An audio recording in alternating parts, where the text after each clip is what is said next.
la presentación de doña Berta Bilbao Richter.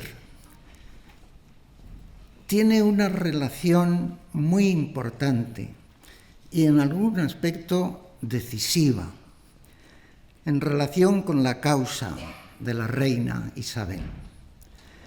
La fama de la santidad de la reina surge ya en su propia vida, pero la causa, por distintos motivos históricos, la causa de canonización no se afronta en serio hasta 1956.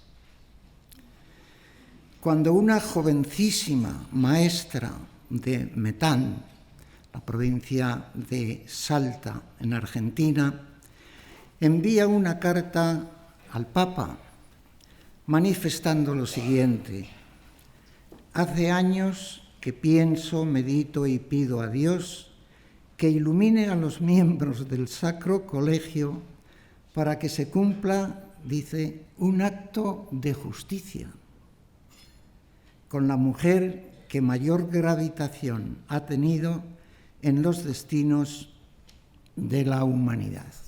Se refería a Isabel la Católica. Pío XII, el Papa entonces, remitió la carta al arzobispo de Valladolid con esta nota escrita por él al dorso: postulatoria per la regina Isabella de España. Y es entonces cuando el arzobispo vallisoletano, Monseñor García Goldaraz, que ya estaba recibiendo muchas peticiones, emprende con todo interés y sin interrupción hasta enviarlo a Roma el proceso de canonización de Isabel I de Castilla. Quien firmaba aquella carta era Berta Bilbao Richter, maestra scout, así la firmaba. Doña Berta es hoy licenciada en Letras por la Universidad Nacional de Salta, especialista en prácticas, medios y ámbitos educativo-comunicacionales. Tiene un destacado perfil literario en múltiples actividades docentes y universitarias. Ha participado en numerosos cursos y seminarios de posgrado del área de letras en la Universidad de Buenos Aires. Se ha empleado profesionalmente en institutos de formación docente de la ciudad de Buenos Aires, en las Universidades Nacional de Quilmes y Católica Argentina. Fue también profesora de literatura en las carreras de locución y producción en el Instituto Superior de Enseñanza de Radio y Televisión de Buenos Aires. Orientadora literaria, relacionada siempre con las más importantes y prestigiosas personas en todos estos ámbitos culturales. Es directiva en la Sociedad Argentina de Escritores, SADE. También vicepresidenta del acreditado Instituto Literario y Cultural Hispánico, con sede en California y Buenos Aires. Su presencia también representa aquí en Valladolid hoy este instituto prestigioso.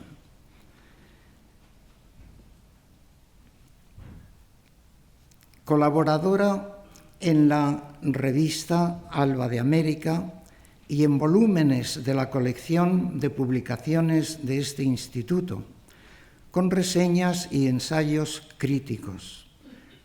Ha compilado la obra crítica de Juana Arancibia y ha hecho la introducción de la misma en el libro Exploraciones literarias, que ha obtenido la faja de honor de la SADE en 2011.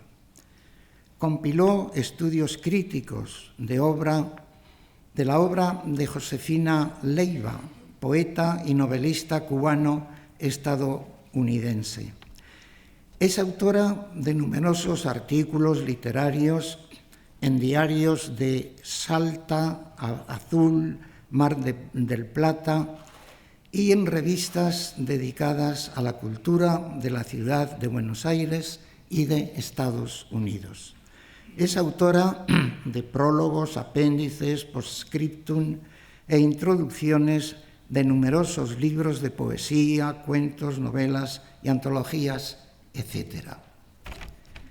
Aquella jovencísima maestra de Metán, concluyo, sigue siendo una gran admiradora de Isabel, fascinada por el impacto de la reina católica en la historia y, como ella suele afirmar, hasta en la literatura argentina. Muchas gracias, doña Berta, por tenerla hoy aquí entre nosotros. En primer término, quiero hacer explícito mi agradecimiento a la comisión convocante a este simposio internacional sobre Isabel la Católica y la evangelización de América, por la labor de difusión histórica y cultural del reinado de Isabel y de sus virtudes para la causa de su beatificación. Luego de un prolongado silencio o incomunicación de mi parte, motivados por la desesperanza, luego de anoticiarme del fallecimiento de Monseñor José García Goldaras, y mis nuevos recorridos profesionales que me llevaron a cambios de lugares de residencia, la señora Norma Pisoli, de la provincia de Buenos Aires, que había leído mi nombre en 2 boletines de la página web Reina Católica, me buscó para encontrarme y contactarme con quienes continúan comprometidos con un proceso canónico que Dios mediante llevará a Isabel a la dignidad de los altares por haber sido instrumento de la gloria de Dios, por su ejemplaridad como reina y gobernante, y como mujer paradigma del mundo cristiano, y cuya luz es más que nunca necesaria para iluminar a la madre patria y sus hijas, las repúblicas hispanoamericanas. Por ella, la cristiandad será fortalecida en estos tiempos en que la fe se desvanece, y junto a los valores que fueron cimientos de nuestra civilización. Es para mí un alto honor y será motivo de singular memoria participar en este simposio, gracias a las diligencias del padre Vicente Vara Sanz, que revivió en mí el deseo de aquella joven maestra argentina que el 12 de octubre de 1956, por medio de una carta enviada a su santidad el Papa Pío XII, pidió la canonización de la reina Isabel como un acto de justicia con la mujer que mayor gravitación tuvo en los destinos de la humanidad. Quien rubricaba la carta supo después, con inmensa alegría, la remisión de la misma al entonces arzobispo de Valladolid, Monseñor José García Goldaras, y en el dorso se leía postulatoria per la Regina Isabela de España. Lo sucedido después ha sido cuidadosamente registrado por la Comisión Isabela Católica del Arzobispado de Valladolid, los decretos de la apertura de la causa y la constitución de una comisión histórica, el denodado esfuerzo de los convocados, las inteligentes investigaciones publicadas en obras de inusual valor histórico y eclesiástico, la fe y la esperanza manifiestas en oraciones, pedidos de favores, campañas, celebraciones, difusión de propósitos, acrecientan el fervor de quien está hoy ante ustedes. Han pasado ya 62 años desde que esa maestra de escolaridad primaria escribió esa carta, movida más por impulsos emocionales, quizás intuiciones, o como suelen decir los poetas, imágenes visionarias, y que hoy son profundas reflexiones sobre el acontecer histórico y sobre las necesidades de un renacer del cristianismo desde el corazón de todos los que conformamos la Iglesia Católica y desde el testimonio de nuestros pueblos. Imploro a la reina Isabel la generosidad de su perdón por quienes obstaculizan su justa ubicación en el altar de la Iglesia. Del mismo modo que perdonó a la nobleza y a los invasores en conflictivas luchas y guerras por el poder y la riqueza, y como había también perdonado a quienes dudaron o desconocieron la legitimidad de su corona. Así como su vida estuvo signada por la paciente espera, salir de la tutela de su hermanastro Enrique IV, ser princesa y no reina hasta el momento en que a Dios le plugiese, desposarse con quien eligió para el bien de su pueblo, la larga e interminante reconquista de Granada, los 7 años de espera para poder hacer realidad el viaje de Colón a un mundo ignoto. También desde su tumba está esperando la dignidad que la Iglesia y la cristiandad le debe, el reconocimiento de santidad. Que así sea.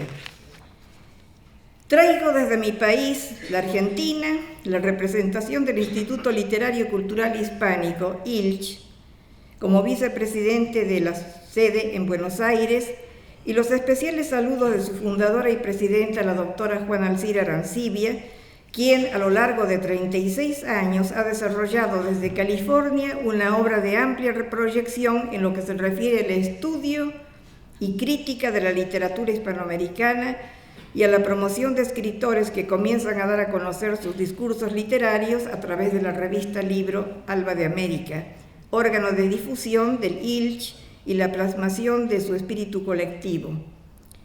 La publicación ofrece a los lectores especializados en letras, como así también a los estudiantes universitarios de las humanidades, y por qué no a quienes se interesan en la cultura, valiosos ensayos acerca de libros y problemáticas teóricas actuales, reseñas de publicaciones últimas, entrevistas a escritores reconocidos, homenajes a quienes nos dejaron un legado de obras enjundiosas, poesía y narrativa de nuestros creadores, hermanados por la lengua española, entre otros aportes que dan sentido a su lema, por la unión del mundo hispánico a través de sus letras y su cultura.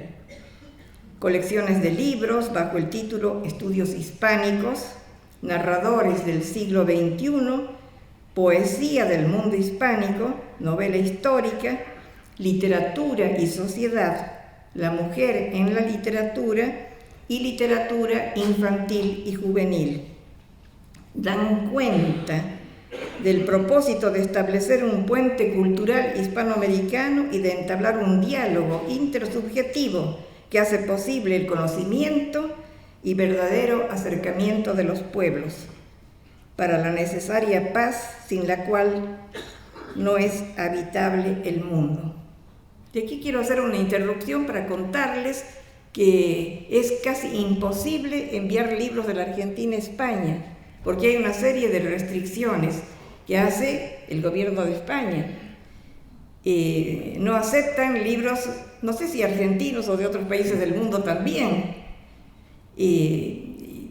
Hablé con el importador para enviar libros nuestros y resultó casi imposible, porque hay una serie de costos que hay que afrontar, documentos que hay que llenar, así que es casi imposible. Así que traje unos cuantos para entregarlos a la comisión y que la comisión disponga a qué biblioteca van a ir. Especialmente traje la revista Libro Alba de América, unos ejemplares y algunos títulos que pueden resultar interesantes de autores que recuperan el humanismo, es decir, las raíces de la cultura hispanoamericana. Otro de los apartados de mi trabajo titulé Isabel de ayer, lo recibido y sus aportes hoy, y que curiosamente tuvieron que ver con un reportaje que me hicieron esta mañana, en el que me hicieron una pregunta que fue fundamental. ¿Qué importancia tiene hoy hablar de Isabel en esta época? Y bueno, creo que doy respuesta que brevemente la transcribí en este texto. Isabel es nuestra contemporánea por sus ideas sobre la legislación y la administración de justicia, el respeto a los vasallos como incipiente concepción de una ciudadanía, los derechos individuales y de los pueblos, la libertad y la solidaridad. En suma, esa concepción del Estado que aún está presente en nuestros debates públicos. La mujer que hizo de la historia y de la política con un solo fundamento religioso la razón y el sentido de su vida, mantiene una rigurosa actualidad. Sus proyectos, sus esperanzas aún están vivos en los dilemas que atravesamos. España, forjada en la crisis, en las luchas por el poder, tan propias del feudalismo, tuvo desde el reino de Castilla y León su destino histórico por la mirada lúcida de un catolicismo integrador y aglutinante, universal en su más profundo sentido. Esa combinación virtuosa de razón y fe, de sabiduría e inspiración, dieron a Isabel ese impulso para llevar a su reino a lo que fue en su momento de mayor esplendor y cuyo recuerdo debería ser inspirador en estos tiempos de enfrentamientos, de fracciones, de refriegas, de turbulencias, de injusticias, de desgobiernos demagógicos, de ruptura de los valores que fueron fundamento de nuestra sociedad. Isabel pensó la política desde su realidad y con la mirada puesta en Dios. Aceptó todos los rigores sin perder de vista que sin los sueños, sin las esperanzas y sin acciones constructivas, materiales y culturales, no habría un Estado perdurable. Apostó al acuerdo, al entendimiento, a la espera paciente hasta su sucesión al trono. Asumió con talento y coraje los largos procesos de su propia historia personal y como la de su pueblo. Tenía el convencimiento de que la fe, la devoción, la instrucción devenida del conocimiento de los evangelios y la educación humanística contribuirían de manera decisiva a la perfección moral e intelectual de sus pueblos. Fue una mujer de principios y respetuosa de los dogmas que constituyen la tradición eclesial. Pero no sería equivocado afirmar que fue una liberal moderada, que en su momento de crisis expresó su sentir y pensar ante el mismo Papa. Su liberalismo también se sostuvo en la certeza de que la realidad siempre es más rica y más estimulante que las certezas de sabios y expertos, y decidió ayudar a Colón en su cuestionada empresa allende los mares. Aún hoy tiene enemigos que no le perdonan decisiones que en su momento fueron necesarias y justificables. Isabel había comprendido las señales del pasado y supo captar el horizonte de lo porvenir.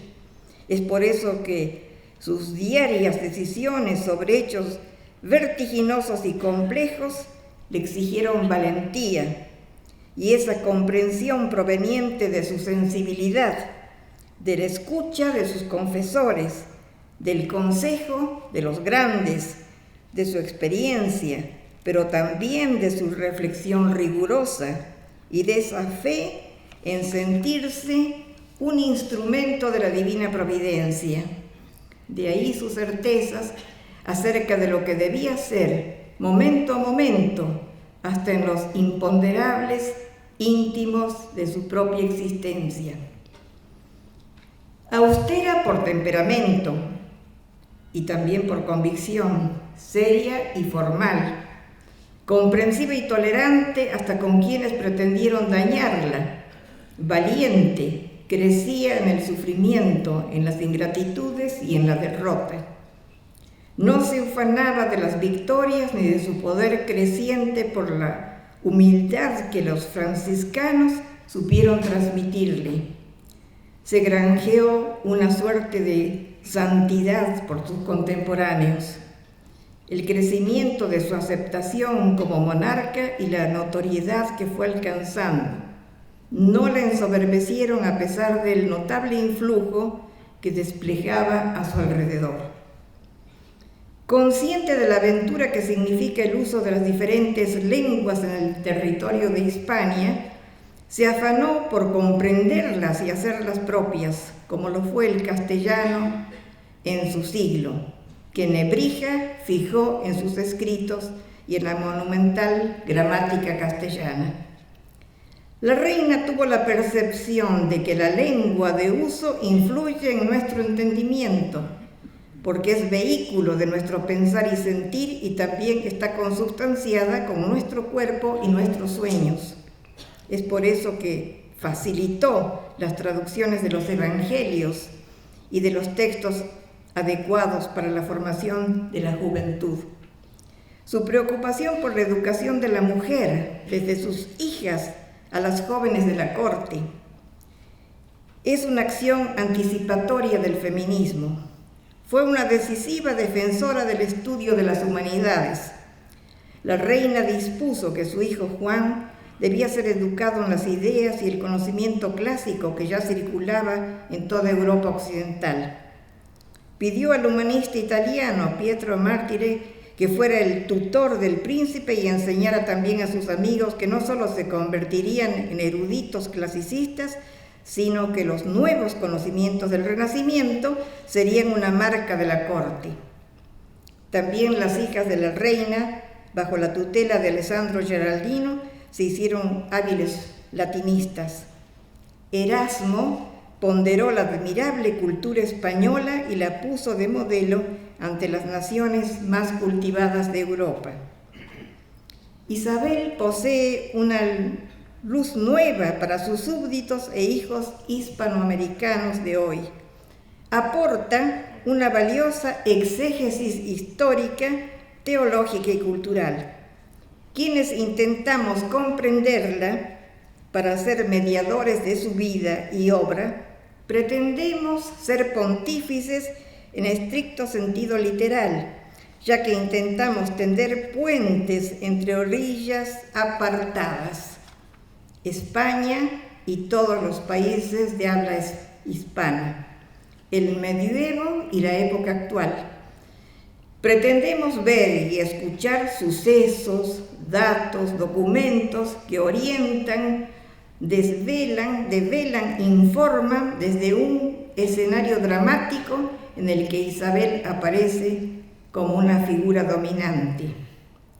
Actualizar, contextualizar, revivificar sucesos protagonizados por los reyes católicos, la salida del largo letargo de luchas entre reinos y feudos, la unificación de Castilla y Aragón anticipada en el lema de su escudo, monta tanto, tanto monta, la plena vigencia de un catolicismo en un territorio liberado de micro sociedades religiosas y culturales foráneas, el apoyo brindado a Cristóbal Colón para su empresa ultramarina, que devino en el descubrimiento de un nuevo continente, y sobre todo la fama de santidad de la reina, ha sido el arduo y paciente trabajo de historiadores y teólogos para fundamentar la causa que nos convoca. Tanto los artículos del postulador como los libros presentados, algunos de ellos hoy reeditados con nuevas informaciones, prólogos y aportes conclusivos, revelan la lectura y relectura de documentos con una mirada que elimina la distancia épica, como diría Bakhtin, para traer al presente, a nuestros días, el horizonte de sentido, en el decir de Gadamer, de un pasado que nos invita a la recuperación de un mensaje valioso para el mundo hispánico de hoy. En efecto, aún persisten ecos de divisiones sociales, rencores, heridas sin sanar, tanto en la madre patria como en muchas de sus hijas, las repúblicas del sur de América, que viven en una atmósfera social asfixiante, resignadas a gobiernos corruptos e impunes, a la violencia, al fanatismo ideológico que las detiene en su evolución para una vida digna. En estos tiempos de avance de las ciencias y la tecnología, no podemos prescindir de la indagación de la naturaleza humana, de la que se desprende la ética que apunta al bien individual y colectivo, que se relaciona con el ejercicio de la política que intenta hacer posible una vida mejor. El estudio de la constitución de lo humano nos permite ser mejores personas y a la vez mejorar la sociedad de la que formamos parte. Es en las grandes obras de la literatura en las que está presente el humanismo, bajo el ropaje que se ha ido adaptando a los distintos tiempos. A Isabel le debemos la creación de escuelas palatinas, su convocatoria a maestros de excelencia, entre ellos a insignes humanistas italianos, el haber propiciado la educación igualitaria a los jóvenes, ingenios masculinos y femeninos, dotó a la Universidad de Salamanca con leyes y privilegios que favorecieron el estudio y alentó la creación de nuevas universidades y establecimientos de altos estudios como la Universidad de Alcalá de Henares, terminada en 1508, el Colegio de Santa Cruz en Valladolid, 1464, en Ávila, en 1482, Barcelona, 1491, Valencia, 1500 y Santiago, 1504, que dieron florecimiento a las letras, las artes y las humanidades. Dio a conocer la obra de grandes escritores, entre otros el Marqués de Santillana, cuyos poemas, dialogados, sonetos, canciones y coplas aún son valorados en los países del Nuevo Mundo, y no debemos olvidar que el humanista andaluz Elio Antonio de Nebrija, en sus introducciones latinas, sostiene que el saber debe ser expresado con propiedad léxica y elegancia, y que en 1495 apareció la tercera edición de esa obra, que va precedida de un prólogo laudatorio dirigido a la reina católica. Ya en 1475 se había introducido la primera imprenta en Valladolid por el estímulo de Isabel a la industria editorial, y para fines del siglo XV había ya 25 ciudades que poseían imprentas propias.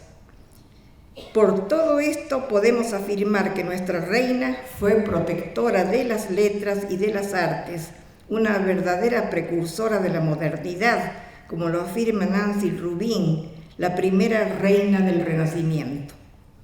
En efecto, en las postrimerías del siglo XV, una atmósfera de cultura, inteligencia y dignidad se evidenciaba en la corte castellana. Como ya lo hemos señalado, los jóvenes de la nobleza eran educados en las humanidades, los clásicos, la música, la literatura y especialmente la poesía. La reina Isabel permitió la edición y circulación de libros y donó una biblioteca a la iglesia de San Juan de los Reyes en Toledo. Ordenó también la revisión de las leyes, convencida de que un Estado eficiente requería un orden civil. De esa preocupación legista, Alfonso Díaz de Montalvo revisó y completó los 8 volúmenes bajo el título Ordenanzas Reales de Castilla, impresas en 1485, y no hay que olvidar la formación del cuerpo de contadores mayores encargados de las cuentas de la tesorería real. Toda una obra cultural de profundo impacto en su época y cada vez más reconocida en los tiempos que corren y que me he permitido reseñar. A pesar de la evidente inteligencia de la niña Isabel, nadie suponía que ella algún día llevara la corona, y de su educación limitada como lo era la de las mujeres del medioevo, se supone que recibió una meticulosa instrucción acerca de la doctrina de la Iglesia y la lectura de las obras de Fray Luis de León, de Martín de Córdoba y de Juan Ruiz.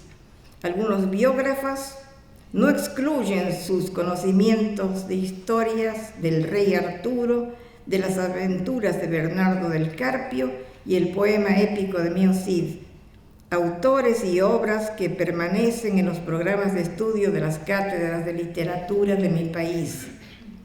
Pero es quizás el descubrimiento de las tierras del Nuevo Mundo y la cristianización de sus habitantes la más importante empresa. Isabel y Colón compartían la convicción de haber recibido inspiración divina y que estaban destinados a cambiar el mundo para mayor gloria de Dios. En este sentido, es lícito valorar el aporte de España al derecho de gentes, base de lo que hoy denominamos derechos humanos. Para reconocer la relación entre la cristiandad europea del siglo XV y la construcción de la cultura del Nuevo Mundo, nada mejor que reconocer la importancia del humanismo sustentado en las ideas de Nicolás de Cusa, Pico de la Mirandola, Marsilio Ficino, León Hebreo, Baltasar Castiglione, entre otros ilustres pensadores que abrieron las puertas a la comprensión de otros pueblos y culturas, predicando la tolerancia. Sabemos hoy que la acción evangelizadora de los humanistas funda la cultura iberoamericana, después de acrisolar esa mezcla de las culturas griega, árabe y judía, que se abrirá a la incorporación de las culturas indígenas, africanas y asiáticas.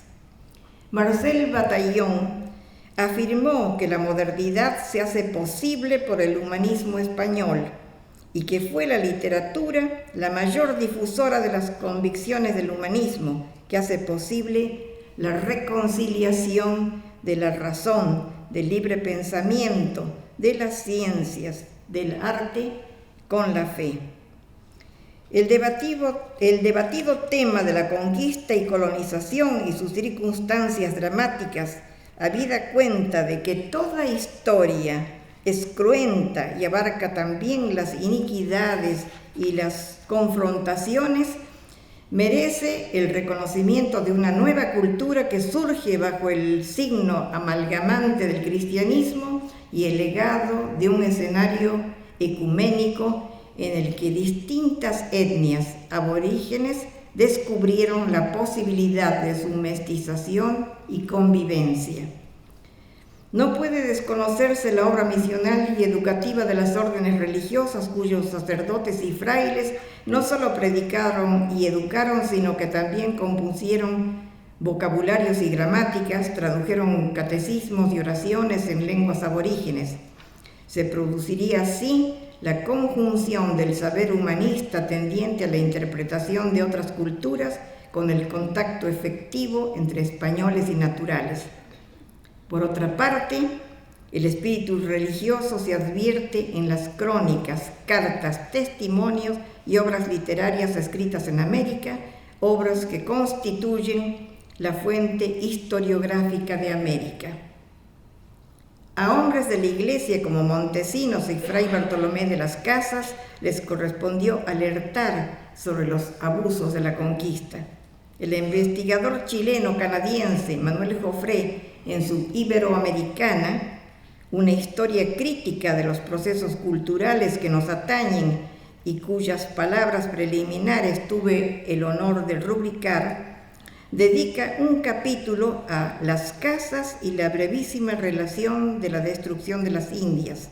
Señala 3 etapas en la vida del controvertido escritor: como conquistador que asume encomiendas y tierras, y después como crítico y denunciante de desmanes, defensor de los indios y fraile dominico, y finalmente polemista, en especial con Juan Ginés de Sepúlveda, que veía la encomienda y la esclavitud como consecuencia natural de la conquista.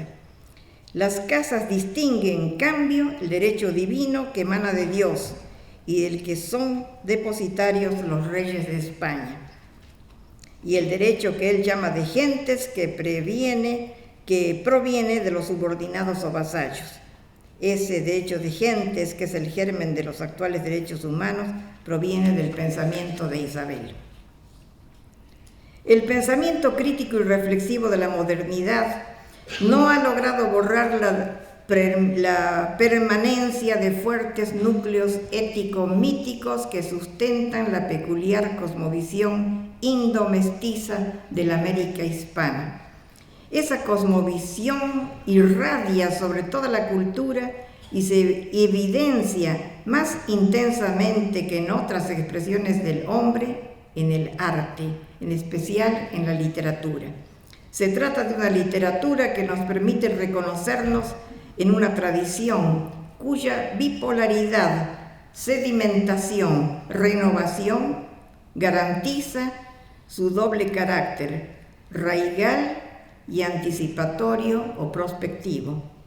Mi país, la Argentina, y en un plano más amplio, América Latina, aparece como un mosaico humano en que los distintos modos de mestizaje muestran una peculiar complejidad racial, la raza cósmica, según la tesis de José Vasconcelos, por la tendencia a la fusión integradora. Por otra parte, si bien las clases sociales aparecen distanciadas entre sí, ya sea por situación económica, ocupaciones, roles profesionales o conciencia de linaje, hay una aspiración comunitaria que se registra en numerosas y relevantes obras literarias.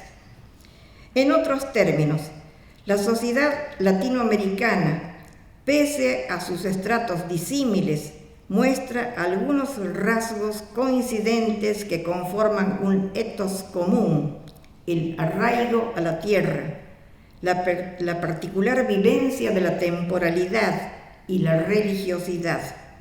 El argentino, el latinoamericano en general, se aquerencia en un espacio con el que se siente fusionado. Vive un exilio como un despojamiento, transitando un presente que no logra desasirse del pasado.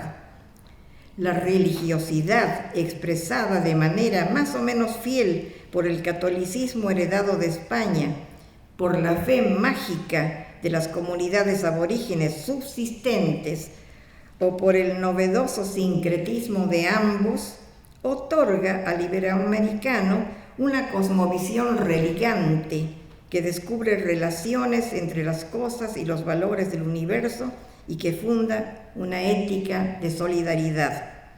Es en el cono sur la modernidad no logró desgajarnos del fondo espiritual. Nuestros pueblos tienen conciencia de que sus fuerzas humanas están ligadas a un centro religioso.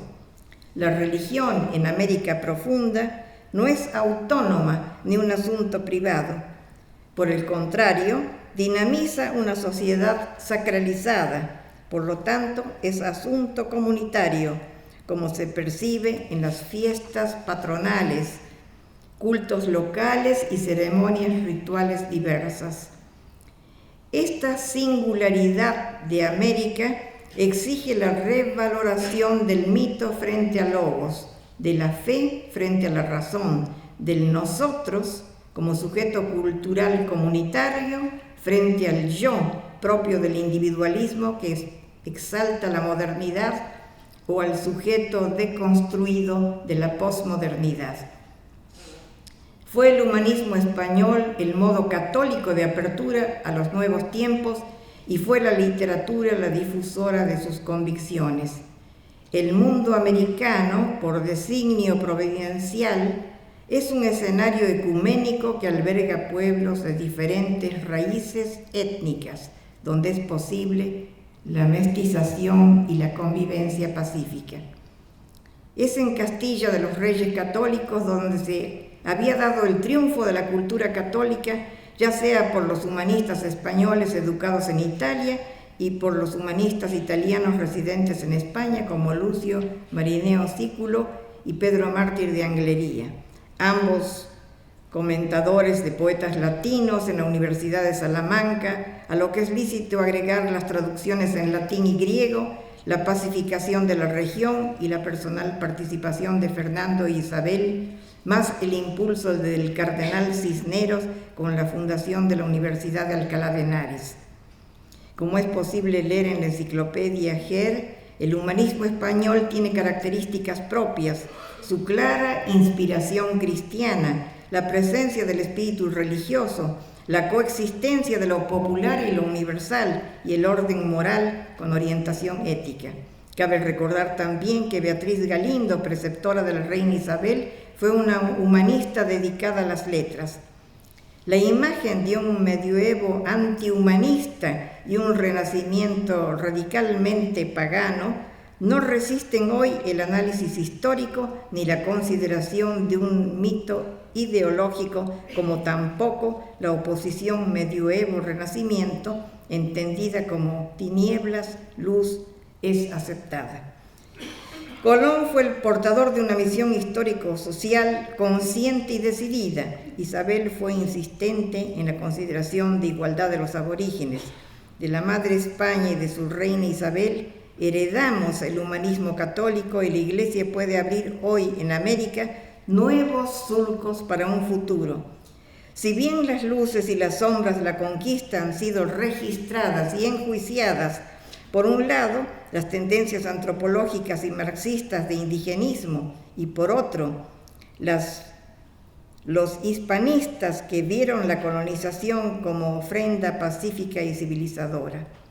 Estos días del siglo XXI requieren feligreses suficientemente capaces y valientes y comprometidos para diseñar nuevas acciones transformadoras.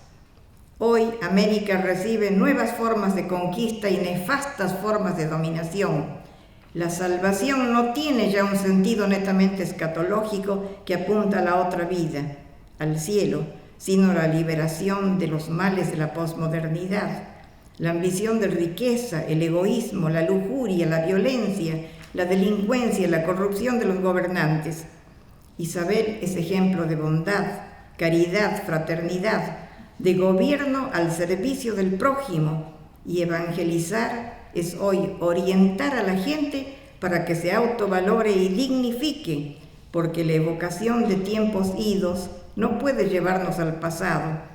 Tampoco pretendemos la idealización de la reina en su trono de otro siglo, pero sí con ella vislumbrar lo eterno, si entendemos con Nicolás Berdyaev que lo histórico se sumerge en la eternidad.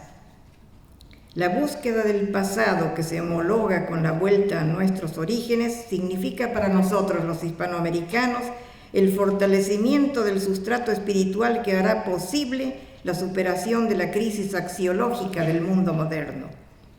Volver a los orígenes es suscitar lo eterno, volver al centro religioso del que nos sacó la posmodernidad, que si bien liberó las fuerzas creadoras del hombre y expresó la potencia más alta de su libertad, lo hizo esclavo de un mundo decadente porque rompió la relación de la vida con su sentido trascendente. Isabel parece decirnos: yo soy América hispana. Ella recrea poéticamente un sueño colectivo, nutrido en la tradición. Es una incitación a restablecer el pensamiento vivo, intenso, capaz de estructurar ese gran relato que hace posible a los pueblos avanzar en un proyecto histórico que afirma una voluntad épica. Por la reinvención de América, por el reconocimiento de la modernidad, de la maternidad de Isabel, es preciso que desde un altar eclesial sea la mediadora de estas tierras del sur ante el Señor de la historia. Resplandores y heridas encuentro en la literatura hispanoamericana que aborda el tema de la conquista y colonización. En toda ella hay un hombre o una mujer vivo detrás de una obra que influye en la vida y en la condición moral de los lectores, en sus actitudes frente al mundo y en su conducta. La libertad de la palabra puede mostrar la maldad, la desolación, la flaqueza, las heridas e incomprensiones, pero hay otras que se lanzan al bien con todas las potencias del espíritu, que abren caminos hacia la verdad y la justicia, como las que he leído sobre la reina Isabel y que se pronuncian por el reclamo de santidad como una resolución exigible y esperable para el fortalecimiento del catolicismo necesario en estos tiempos de oscuridad posmoderna. Entre los escritores de mi país que reconocen el legado directo o indirecto de la cultura hispana, cabe citar a Alejandro Guillermo Roemers, de cuya obra rescato la búsqueda de la belleza moral en su poesía, su confesión de fe, su idea de Dios y su percepción de la trascendencia, su valentía frente a las deconstrucciones del arte contemporáneo, su alegría hecha voz y huella en la escritura, su capacidad de amar. El reconocimiento de la herencia cultural española está presente en el libro prologado por el académico español Luis Alberto de Cuenca, y cuyo título, España en mí, nos anticipa su sentido. El himno a Castilla nos permite percibir la sobria meseta, sus árboles, esa misteriosa dimensión y el honor esculpido de bravura en la evocación de un pasado de hechos, y desde el presente de la escritura permite al autor una mirada abismal. Cito: seco el laurel, agreste el olvido, aún late un pasado que es historia. Castilla, eje y fundamento de España desde sus orígenes. Llevó el peso de la lucha por la unificación de esa región y la consecuente nacionalidad hispana, a la que imprimió su sentido de dignidad, de responsabilidad, a la vez que de austeridad y sensatez. Roemers también describe el alma flamenca y en Noche en el Escorial contrasta el significado de este hoy casto monasterio que fue baluarte de un imperio y de la fe columna, de la tierra ley y de los reyes tumba. La interiorización de España está también en el poema dedicado a Miguel Hernández. La España franquista posterior a la Guerra Civil conmueve al autor. Hay páginas de honda inspiración religiosa, como la reformulación personal en Padre Nuestro, en Dios te salve, poesía, poema en el que ve a la Virgen no solo como Madre de Jesús, sino también como la encarnación de la poesía, porque el amor está en ella, con su verdad y su misterio. Si bien la cantata de un rapsoda en el Argos reconstruye el mito de Jasón y los argonautas en busca del vellocino de oro, y que el autor interpreta como símbolo del viaje de la humanidad en la historia, de una historia que enlaza las raíces de nuestra cultura occidental, el helenismo con la modernidad o posmodernidad que transitamos. Este poema lírico-dramático de Émile García Cabot, El viaje de Jasón o de la conciencia como poeta, implica un mandato dirigido a todos, la búsqueda de la realización humana por la cultura, cuya raíz es religiosa, como el sentido del viaje de Jasón en el barco protegido por los dioses. Agudo crítico de los tiempos que corren, el autor refiere a la crisis de la humanidad y exhorta a recobrar la memoria más allá de la noche. No es exagerado afirmar que los soportes culturales de Grecia animaron nuestra propia organización político-social, la democracia y algunas actitudes mentales como la reflexión sobre el ser, la ética, la búsqueda de la belleza en el arte, hoy degradada. Si aceptamos que no es posible desoír la voz que nos cuestiona acerca de nuestro origen o destino, que que se traduce en memoria y esperanza, aceptaremos la metáfora del viaje de Jasón, que en la historia es el viaje de Colón, como un transitar temporal que el mito actualiza e irrumpe en este siglo para cuestionar el derrotero de una humanidad desgarrada y sin rumbo. En su novela El ruido del viento, Edna Pozzi construye literariamente a Santa Teresa de Jesús y a San Juan de la Cruz como arquetipos que se proyectan en el tiempo histórico de nuestro continente. La novelista advierte que la fundadora del Carmelo está presente en los liderazgos femeninos que respondieron con heroísmo las demandas de libertad y justicia de sus pueblos hasta el límite del martirio y la muerte. Teresa, multiplicada como en espejos poliédricos en distintas latitudes y tiempos, como si también los múltiples Juan, rememoran las luchas de los santos españoles al cuestionar el orden sofocante de nuestra América del Sur y el poder violento y opresivo desde una actitud mística. 3 escritores argentinos que hablan de la condición humana de todos y cualquiera de los lectores. Isabel nos convoca para decirnos que es la riqueza y el esplendor de Dios, la mujer de las moradas profundas como la Santa de Ávila, la que es llamada a su resurrección en este siglo XXI para ser santificada, como ya lo está en el corazón de Hispanoamérica. Muchas gracias.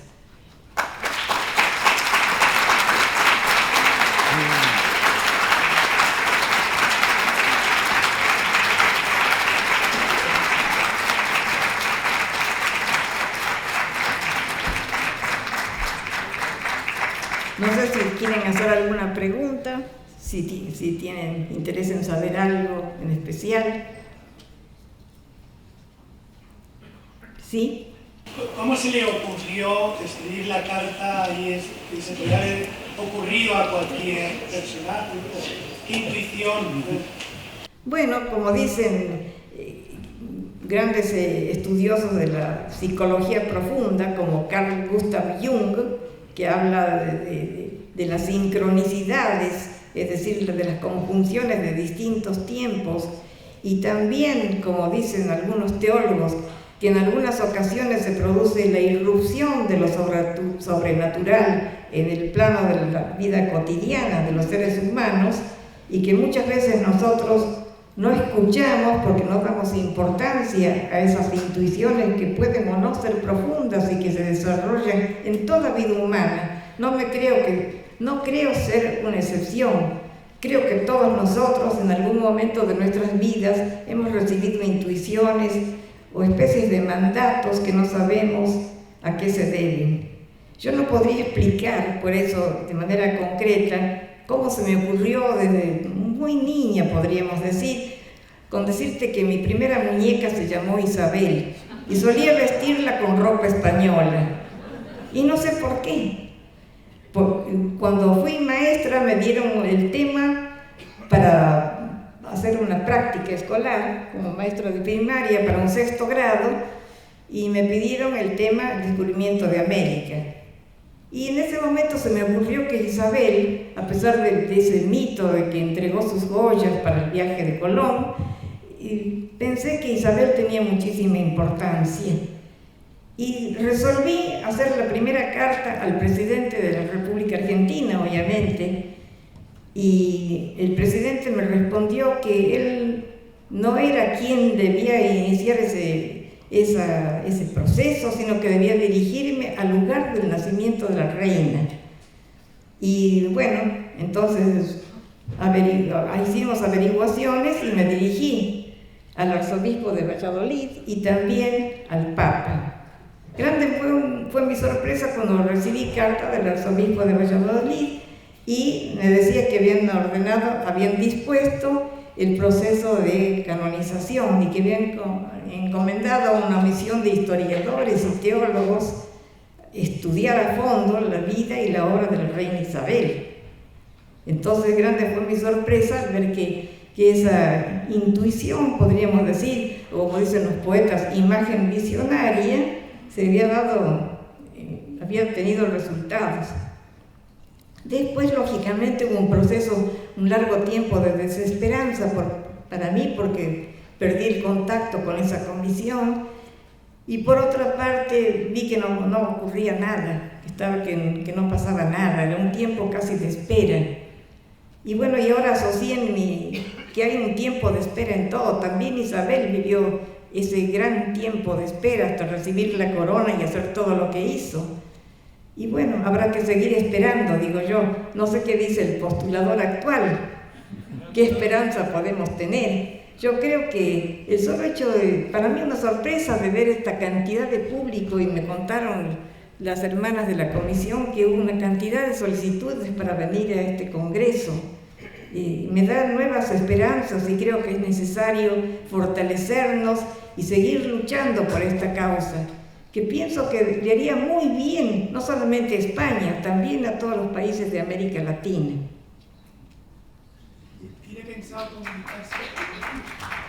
Gracias. Yo veo que una gran esperanza es que el Papa actual es paisano suyo. Sí, así es. ¿Ha pensado comunicarle esto o se lo ha dicho ya?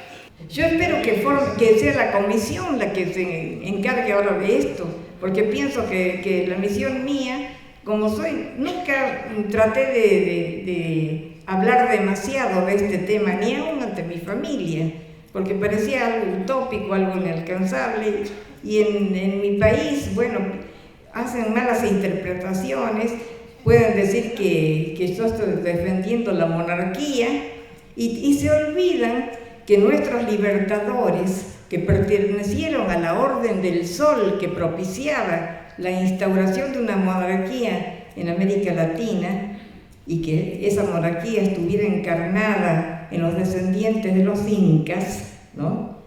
Los incas, como ustedes saben, tienen un fondo ético increíble que se muestra hasta en su saludo: Amazúa, Amayulia, Amaquelia, que significa no seas ladrón, no seas mentiroso, no seas haragán. Y es lo que somos los latinoamericanos, todo lo contrario de lo que pensaban los incas. Bueno, esa actitud de espera me parece que también tiene que ver con la filosofía nuestra. Nosotros pensamos en el utcacha, que viene del quechua también, que significa estar sentado como una semilla incrustado en la tierra, esperando la germinación. Y esa germinación que esperamos es la renovación del catolicismo que nos hace falta, que es como el agua que necesitamos para poder sobrevivir, porque América Latina, como casi todos los países del mundo, están sofocados por esta posmodernidad que vemos que no nos lleva a ninguna parte como seres humanos. Allí hay otro señor que quiere hacer una pregunta. Sí. Sí. Buenos días. Buenos días. Ante todo, quiero agradecerle la gran labor que ha hecho en pro de Isabel. Perdón. Buenos días, perdone, no me había dado cuenta. Ante todo, quiero agradecerle la tan brillante intervención que usted ha hecho sobre Isabel la Católica. Yo me presento, yo soy Gabriel Bert, yo soy el presidente de la Asociación Cultural Cristóbal Colón, por lo tanto soy un investigador sobre Cristóbal Colón y en mis trabajos he tratado también el tema de la religiosidad de Colón y su relación desde un punto de vista religioso con Isabel la Católica. Usted sabe muy bien, yo precisamente lo cito en uno de los capítulos, que muerta la reina Isabel, Colón escribió una carta a su hijo Diego y le dijo: su vida siempre fue católica y santa. Por lo tanto, podríamos decir que quien ya quiso hacer santa a Colón fue el propio, a la reina Isabel fue el propio Cristóbal Colón. La religiosidad, en cuanto al proyecto del descubrimiento de América, entre la reina Isabel y Cristóbal Colón, eran dos almas que se querían y se apreciaban. Es decir, Colón fue el ejecutor del proyecto y la reina quien le apoyó. Quisiera decir que en el primer viaje de Colón, las primeras cruces que se pusieron en el Nuevo Mundo las mandó poner Colón en Cuba y donde es ahora Haití y República Dominicana. Por lo tanto, el proyecto de evangelización de Colón, de América, también estaba relacionado con Cristóbal Colón. Quisiera decirles que si alguien quiere información sobre este proyecto que tenemos de Colón y esto, pueden acceder a la página web que se llama colonmallorca.com. Muchas gracias. Muchas gracias a usted. Y bueno, Colón, la estatua de Colón en la Argentina, ustedes sabrán porque ha tenido difusión pública por medio de los diarios, ha sido sacada de su pedestal y tirada en el piso por el gobierno anterior.